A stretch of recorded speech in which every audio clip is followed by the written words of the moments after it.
আজি অসমে অমৃত বৃক্ষ আন্দোলনৰ জৰিয়তে 10টা বিশ্ব ৰেকৰ্ড স্থাপন কৰিবলৈ সক্ষম হয়। আটাইতকৈ সৰ্ববৃহৎ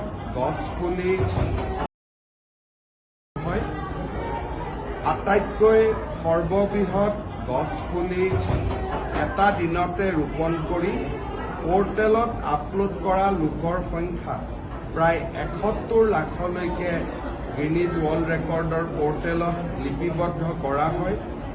একেদিনাই 10 লাখ গছপুলি প্ৰায় 10 লাখ গছপুলি ৰোপণ কৰাৰ বিশ্ব ৰেকৰ্ডো নিৰ্মাণ কৰা হয়।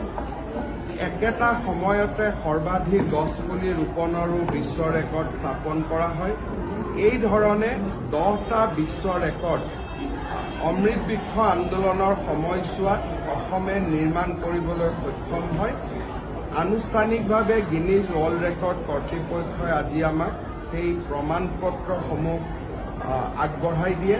মই অসম চৰকাৰৰ বন বিভাগক বনমন্ত্ৰী চন্দ্ৰমোহন পাটোৱাৰী ডাঙৰীয়া আৰু তেওঁৰ সতীৰ্থসকলক এই উৎকৃষ্ট সফলতাৰ বাবে ধন্যবাদ আৰু অভিনন্দন জনাইছোঁ।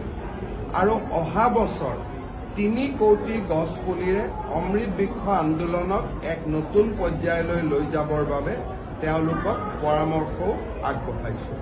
মই আশা কৰিছোঁ যে অসমে বিশ্ব অভিলেখ স্থাপন কৰি জনভাগিদাৰিত্বৰ যি এক উজ্জ্বল নিদৰ্শন আগবঢ়াই দিব পাৰিছে।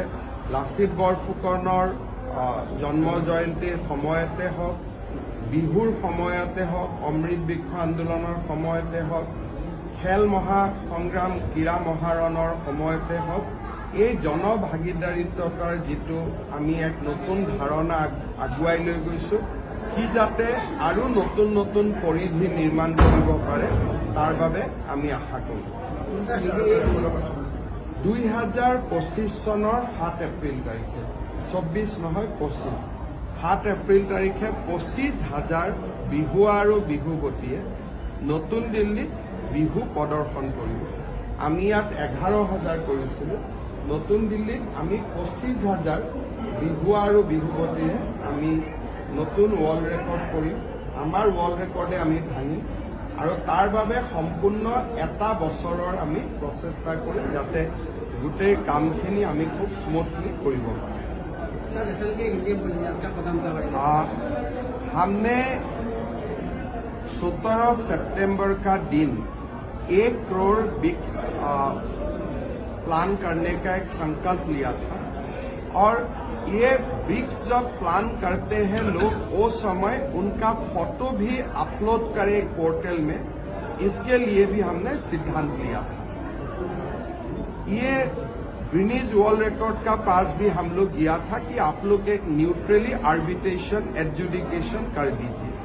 आज गिनीज वर्ल्ड रिकॉर्ड ने ये मान लिया है कि 71 लाख लोगों ने ये ट्री प्लान किया था 17 सितंबर का दिन और total 1 crore 11 lakh tree plan हुआ था। साथ साथ में वही प्रकरण में हम लोगों ने 9 अन्य वर्ल्ड रिकॉर्ड भी ट्री प्लांटेशन का और पहलू में हमने स्थापन करने में सक्षम हुआ। तो आज गिनीज वर्ल्ड रिकॉर्ड ने ऑफिशियली हम लोगों को 10 साइटेशन दिया और आसाम ने 10 वर्ल्ड रिकॉर्ड किया, इस बात का पुष्टि किया। आने वाले दिन के लिए और क्या हम अगले साल दोबारा 3 करोड़ ट्री हम एक ही दिन में लगाने के लिए हमारा संकल्प हमने लिया हो। तो देखता हूं कितना हम लोग कर सकता हूं। ये जो 1 करोड़ 11 लाख ट्री प्लान हुआ है, एक ही दिन में प्लान हुआ।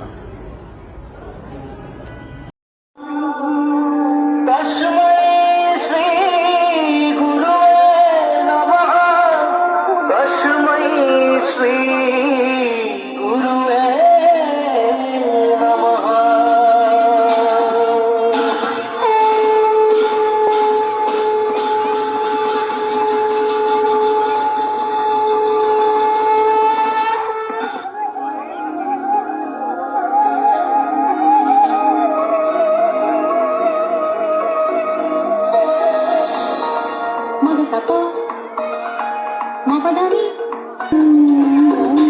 चारूरमर्दनं वेगके